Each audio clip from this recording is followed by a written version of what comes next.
Hey everybody, I'm in the studio today with Polo, the world famous studio cat, and we are working on bookings for my band. I got a new venue list a couple of weeks ago, and while I was working on the bookings, it occurred to me that this might be a good time to make a video for you guys with some tips about working with venue lists. Let me find a tripod for this camera and we will get into it. Today's video is going out to my fellow musicians who have no booking agent and do all the booking on their own, like me. Specifically, we're talking about using a venue list or a venue database to book your band into new venues, most likely in a new town. We're not going to talk about buying a venue list or renting a database. That's a subject for another video. We're also not going to talk about best practices for reaching out to the venues. That too is a subject for another video.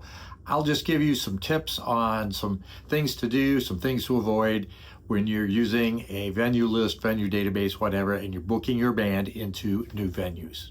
The too long didn't watch version of this is one word: research. For those of you with the attention span of a fruit fly, you can go watch your TikTok videos or whatever now. For the rest of you, we're going to talk about how to do a deep dive and research each and every venue before you ever send out that first email. Let's go.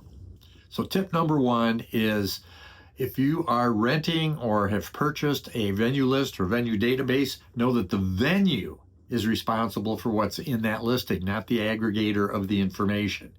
Most venues do not bother to keep this information up to date, so do not blindly trust what you see in your rented or purchased venue list. You want to research the venue before you ever send out any emails. This will save you so much time and aggravation down the road. You really don't want to trust what's in the list. It's just a starting point. Tip number two, you see a listing that looks pretty good?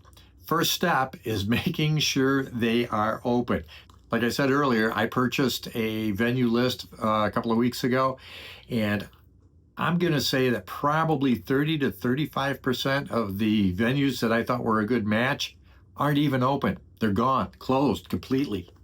So check their website. Most of these venue lists and databases have the website for the venue listed. They've got, the name and the address and the phone number and all that stuff. But they also have the website and the Facebook page listed, and you should check those out. If they've got a Facebook page and there's not a new post since 2021, I'm going to say there's a good chance that they've gone out of business. So there's your tip number two. Make sure they're still in business. Tip number three. Okay, they're open, but are they still having live bands? Again, in my current booking campaign, I found a bunch of the places were closed, and when I found some that were open, I'd go to their website, I'd go to their Facebook page, and I would see they're not having bands anymore. One of the listings in the list that I just purchased looked like a really good match. I could see that they were open, but when I dug a little deeper, it turns out that they haven't had a live band in over 2 years. They've become a dart bar.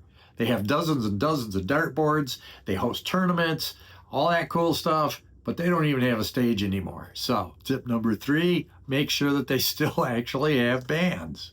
All right, so tip number four, I think. So let's say you found some places that are open, and yes, they still have live bands, but do they still have bands that are in your genre? In my current booking campaign, I found a bunch of places. We're trying to find venues that have bands that play hard rock, metal, melodic metal, progressive metal, things like that. And I found a bunch of listings that looked like they were a good match.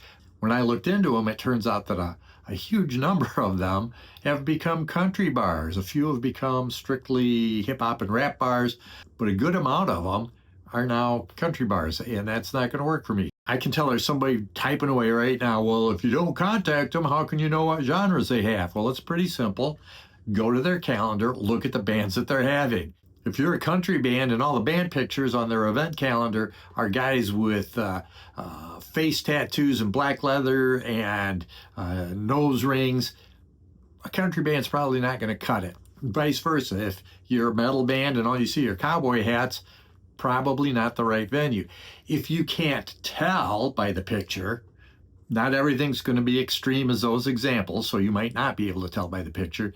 Take a couple of seconds to click on some of these bands and go listen to them on Spotify or SoundCloud or whatever. It only takes a few seconds, and again, it's going to save you time and aggravation down the road. Listen to a couple of the bands and you'll know whether you're barking up the wrong tree or not.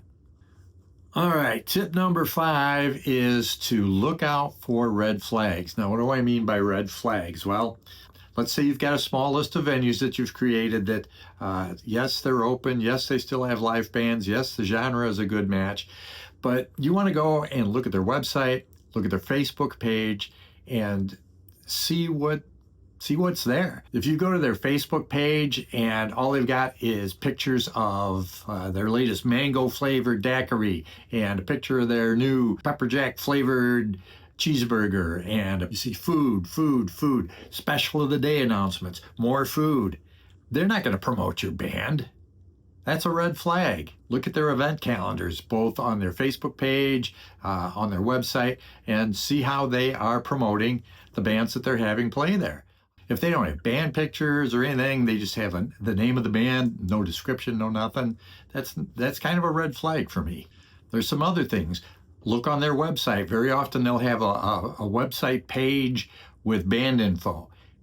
Take a look at that. See if they are charging you a submission fee to be considered for booking. That's a big red flag.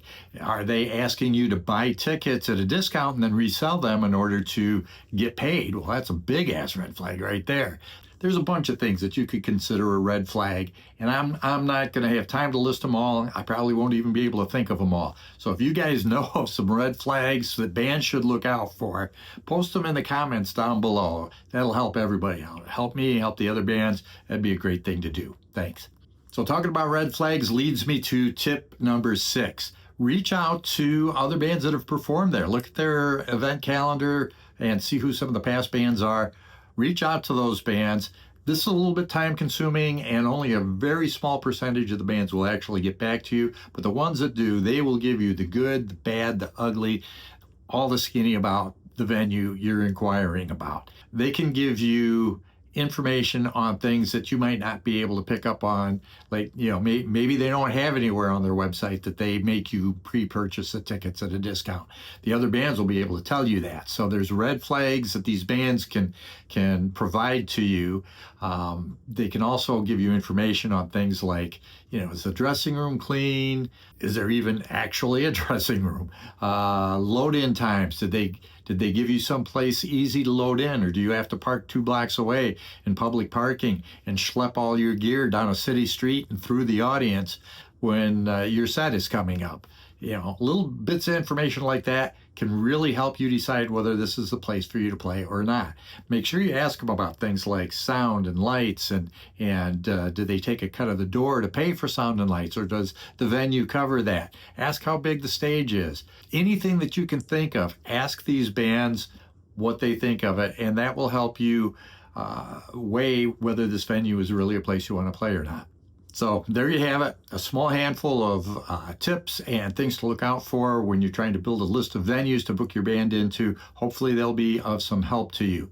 As to how you should contact these venues, don't ever call them. That's the only tip I'll give you in this video. Reaching out to venues is a subject for another video. If you want to hear my 2 cents on that, leave a comment down below and I'll see if I can churn something out for you.